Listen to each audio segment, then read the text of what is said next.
ಕುದೀತಾ ಇರೋವಂಥದ್ದು ಆ ಫ್ಲೇವರು ಆ ಒಲೆಯಲ್ಲಿ ಮಾಡಿದರೆ ತುಂಬ ಅಡುಗೆ ಟೇಸ್ಟ್ ತುಂಬ ಚೆನ್ನಾಗಿ ಬರ್ತದೆ. ನಾವು ಗ್ಯಾಸ್ ಮರೆ ಹೋಗೋ ಬದಲು ಈ ಕ್ಯಾಂಟ್ರಿಂಗ್ ಬಿಸ್ನೆಸ್ ಅವ್ರಿಗೆ ತುಂಬ ಹೆಲ್ಪ್ ಆಗುತ್ತೆ. ಸೌದೆ ಹೊಗೆ ಒಂದು ಚೂರು ಹೊಗೆ ಬರೋದಿಲ್ಲ ನೋಡಿ, ಒಂದೇ ಒಂದು ಚೂರು ಹೊಗೆ ಬರೋದಿಲ್ಲ ನೋಡಿ. ನಮಸ್ತೆ, ನನ್ನ ಹೆಸರು ಯಶವಂತ್ ಅಂತೇಳಿ. ನಾವು ಸುಮಾರು ಒಂದು 18 ವರ್ಷಗಳಿಂದ ಹೋಟ್ಲನ್ನ ನಡೆಸ್ಕೊಂಡು ಬರ್ತಾ ಇದ್ದೀವಿ. ಸೂರ್ಯ ಫ್ಯಾಮಿಲಿ ಮೆಸ್ ಅಂತೇಳಿ, ಬಂಗಾರಪೇಟೆ ಮುಖ್ಯ ರಸ್ತೆ, ಸ್ಯಾನಿಟೋರಿಯಂ ಸಮೀಪ. ನಮ್ಮದು ಈಗ ಏನಾಗಿದೆ ಅಂದರೆ ಪ್ರಾಬ್ಲಮ್ಮು, ಗ್ಯಾಸ್ಗಳಿಗೆ ಅಭಾವ ಆಗಿರೋದ್ರಿಂದ ನಾವು ಗ್ಯಾಸ್ ಮರೆ ಹೋಗಿ ನಾವು ಹಳೆದನ್ನೆಲ್ಲ ಈ ಸೌದೆ ಒಲೆಗೆಲ್ಲ ಮರ್ತೋಗಿದ್ವಿ. ಈಗ ಮಾರುತಿ ಇಂಜಿನಿಯರಿಂಗ್ ವರ್ಕ್ಸ್ ಅಂತ ಹೇಳ್ಬಿಟ್ಟು ಒಂದು ಆವಿಷ್ಕಾರ ಮಾಡಿದ್ದಾರೆ. ಒಂದು ಒಲೆನ ತಯಾರಿಸಿದ್ದಾರೆ ಮಾರುತಿ ಇಂಜಿನಿಯರಿಂಗ್ ವರ್ಕ್ಸ್ ಅಂತ ಹೇಳ್ಬಿಟ್ಟು.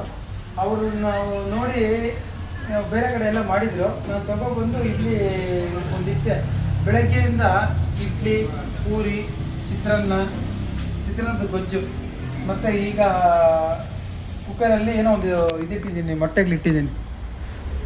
ಬೆಳಗ್ಗೆ ನಮ್ಮಲ್ಲಿ ವೆಜಿಟೇರಿಯನ್ ದೊರೆಯುತ್ತದೆ, ಮಧ್ಯಾಹ್ನ ನಾನ್ ವೆಜ್ಜಲ್ಲಿ ಏನೇನು ದೊರೀತದೆ? ನಾನ್ ವೆಜ್ಜಲ್ಲಿ ಚಿಕನ್ನು, ಮಟನ್ನು, ಬೋಟಿ, ತಲೆಮಾಂಸ, ನಾಟಿ ಕೋಳಿ, ಮಾಮೂಲಿ ಚಿಕನ್ನು ಎಲ್ಲನೂ, ಚಿಕನ್ ಬಿರಿಯಾನಿ, ಕಬಾಬು ಎಲ್ಲ ಸಿಗುತ್ತೆ. ಮತ್ತು ನಾಟಿ ಸ್ಟೈಲ್ ಊಟ ಸೌದೆಯಲ್ಲಿ. ಇದು ಸಿಂಪಲ್ ಆಗಿ ಇಷ್ಟೇ ಸೌದೆ ನೋಡಿ, ಸೌದೆ ಸಿಂಪಲ್ ಆಗಿ ಇಷ್ಟು ಸೌದೆಗಳಲ್ಲೇ ನಾವು ಚಿಕ್ಕ ಸೌದೆಗಳಲ್ಲಿ ಇಟ್ಕೊಂಡ್ಬಿಟ್ಟು ಆರಾಮಾಗಿ ನಾವು ಮಾಡ್ಕೋಬೋದು. ಸುಮ್ಮನೆ ದೊಡ್ಡದಾಗಿ ಸೌದೆಗೆ ಒಲೆಯಲ್ಲಿಟ್ಟು, ನಮ್ದು ಒಲೆಯಲ್ಲೇ ಜಾಸ್ತಿ ಸೌದೆ ಬೇಕಾಗ್ತದೆ. ಇದರಲ್ಲಿ ನಿಯಮಿತವಾದ ಸೌದೆ, ಚಿಕ್ಕ ಸೌದೆಗಳಿದ್ರೆ ಆರಾಮಾಗಿ ಇದಾಗುತ್ತೆ.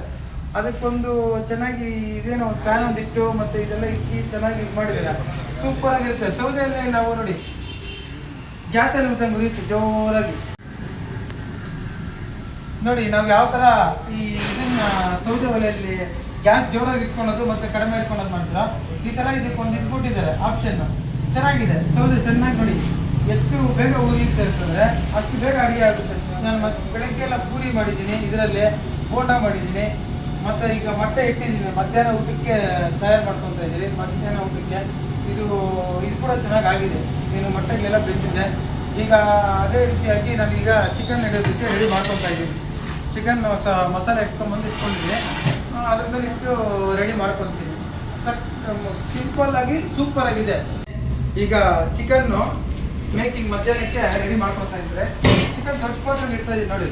ದೊಡ್ಡ ಪಾತ್ರೆ ಇಟ್ಟು ಬೇಕಾದ್ರೆ ಬಂದು ನೋಡಿಸ್ತಾ ಇದ್ರೆ ಎಲ್ಲ ಚಿಕನ್ ಈಗ ಇಟ್ಟಿದ್ದೀನಿ. ಈಗ ಅದಕ್ಕೆ ಉರಿ ಇಟ್ಟು ರೆಡಿ ಮಾಡ್ಕೊತಾ ಇದ್ದೀನಿ ಚಿಕನ್. ಅಷ್ಟು ದೊಡ್ಡ ಪಾತ್ರೆ, ನೀವು ಸುಮಾರು ಒಂದು 50 kg ಪಾತ್ರೆ ಬೇಯಿಸುವಂಥ ಕೆಪಾಸಿಟಿ ಇದೆ. ಚಿಕ್ಕ ಪಾತ್ರೆ ಇಟ್ಟರು ನೀವು ಒಂದು 10 kg ಬೇಯಿಸುವಂಥ ಕೆಪಾಸಿಟಿ ಇದೆ. ನೀವು ಎಲ್ಲದಕ್ಕೂ ಬೇಯಿಸ್ಕೊಬೋದು. ನೀವು ಎಲ್ಲಾದರೂ ಅಕಸ್ಮಾತ್ ಎಲ್ಲಾದರೂ ಒಂದು ಚಿಕನ್ ಸಂಜೆ ಎಲ್ಲಾದರೂ ಒಂದು 10 ಜನ 15 ಜನ ಹೋಗ್ಬೇಕು ಅಂದರೆ ಬೇರೆ. ಇನ್ನೊಂದೇನು ಅಂತಂದರೆ, ನಾವು ಈಗ ಸಣ್ಣ ಹೋಟ್ಲುಗಳು ಒಂದು ಇರುತ್ತೆ, ಏನೋ ಈ ತಳ್ಳೋಲ್ಲಿ ಹೋಟ್ಲುಗಳು, ಅಲ್ಲಿ ಎತ್ಕೊಂಡೋಗಿ ನೀವು ಕ್ಯಾರಿನೋ ಅದನ್ನು ಮಾಡ್ಕೋಬೋದು. ಒಂದು ಚಿಕ್ಕದಾಗಿ ಒಂದು ಟಾಟಾ ಎಸಿನಲ್ಲಿ ಇಟ್ಕೊಂಡು ಒಂದು ಸ್ವಲ್ಪ ಸೌದೆ ಇಟ್ಕೊಂಡೋದ್ರೆ ಸಾಕು. ಆ ಸೌದೆದಲ್ಲಿ ಹಾಕ್ಕೊಂಡು ಆರಾಮಾಗಿ ನಾವೇನಿಲ್ಲ ಬ್ಯಾಟ್ರಿ ಕನೆಕ್ಟ್ ಮಾಡ್ಕೋಬೋದು. ಇದನ್ನ ಕರೆಂಟ್ ಅವಶ್ಯಕತೆ ಇಲ್ಲ. ಒಂದು ಬ್ಯಾಟ್ರಿ, ಒಂದು UPS ಬ್ಯಾಟ್ರಿ ಇರುತ್ತಲ್ಲ, ಆ ಬ್ಯಾಟ್ರಿ ಕನೆಕ್ಟ್ ಮಾಡ್ಕೊಂಡ್ಬಿಟ್ರೆ ಆರಾಮಾಗಿ ಇರುತ್ತೆ. ಚಿಕ್ಕ ಫ್ಯಾನ್ ಅದು ಉರಿಯೋದು, ಕರೆಂಟು ಅವಶ್ಯಕತೆ ಅಷ್ಟೊಂದು ಅವಶ್ಯಕತೆ ಇಲ್ಲ. ಸೌದೆನಲ್ಲಿ ಚೆನ್ನಾಗಿ ಉಳಿಯುತ್ತೆ. ಚಿಕ್ಕ ಹೋಟ್ಲಿಗೆ ಚಿಕ್ಕದು ಮಾಡ್ಕೊಬೋದು, ದೊಡ್ಡದು ಮಾಡ್ಕೊಬೋದು. ಎಲ್ಲಾದರೂ ನಾವು ಪಾರ್ಟಿ ಫಂಕ್ಷನ್ಸ್ ಏನಾದರೂ ಇದಿದ್ರೂ ಅಲ್ಲಿ ಹೋಗಿ ಮಾಡ್ಕೊಬೋದು. ಈ ಕ್ಯಾಂಟ್ರಿಂಗ್ ಬಿಸ್ನೆಸ್ ಅವ್ರಿಗೆ ತುಂಬ ಹೆಲ್ಪ್ ಆಗುತ್ತೆ. ಸೌದೆ ಹೊಗೆ ಒಂದು ಚೂರು ಹೊಗೆ ಬರೋದಿಲ್ಲ ನೋಡಿ, ಒಂದೇ ಒಂದು ಚೂರು ಹೊಗೆ ಬರೋದಿಲ್ಲ ನೋಡಿ. ಹೆಂಗೆ ಉರಿತದೆ ನೋಡಿ. ನಾವು ಜ್ವರ ಇಟ್ಕೊಬೋದು, ಇದು ಮಾಡ್ಕೋಬೋದು. ಯಾವ ಥರ ಬನ್ನಿ ತೋರಿಸ್ತೀನಿ ಸ್ನೇಹಿತರೆ, ಯಾವ ಥರ ಕುದೀತಿದೆ ನೋಡಿ. ಕುದೀತಾ ಇರೋವಂಥದ್ದು ಆ ಫ್ಲೇವರು, ಆ ಒಲೆಯಲ್ಲಿ ಮಾಡಿದರೆ ತುಂಬ ಅಡುಗೆ ಟೇಸ್ಟ್ ತುಂಬ ಚೆನ್ನಾಗಿ ಬರ್ತದೆ. ನಾವು ಗ್ಯಾಸ್ ಮರೆ ಹೋಗೋ ಬದಲು ನಮ್ಮ ಸೌದೆಗೆ ಇದನ್ನು ನಾವು ಜಾಸ್ತಿ ಸೌದೆನೂ ಅವಶ್ಯಕತೆ ಇಲ್ಲ, ಜಾಸ್ತಿ ನಮಗೆ ಖರ್ಚು ಕಡಿಮೆ. ಈ ಥರ ನಾವು ಸೌದೆ ಒಲೆಯಲ್ಲಿ ಊಟ ಮಾಡಿ ತಿಂದರೆ ತುಂಬ ನಮಗೆ ಆರೋಗ್ಯಕ್ಕೆ ಒಳ್ಳೆಯದಾಗುತ್ತೆ. ತುಂಬ ಇದಿದೆ ನೋಡಿ ಸ್ನೇಹಿತರೆ, ಇದನ್ನು ನೀವು ಉಪಯೋಗಿಸ್ಕೊಳ್ಳಿ. ದಯವಿಟ್ಟು ಇದನ್ನು ಉಪಯೋಗಿಸ್ಕೊಂಡ್ರೆ ನಿಮ್ಗೆ ಅನುಕೂಲ ಆಗುತ್ತೆ.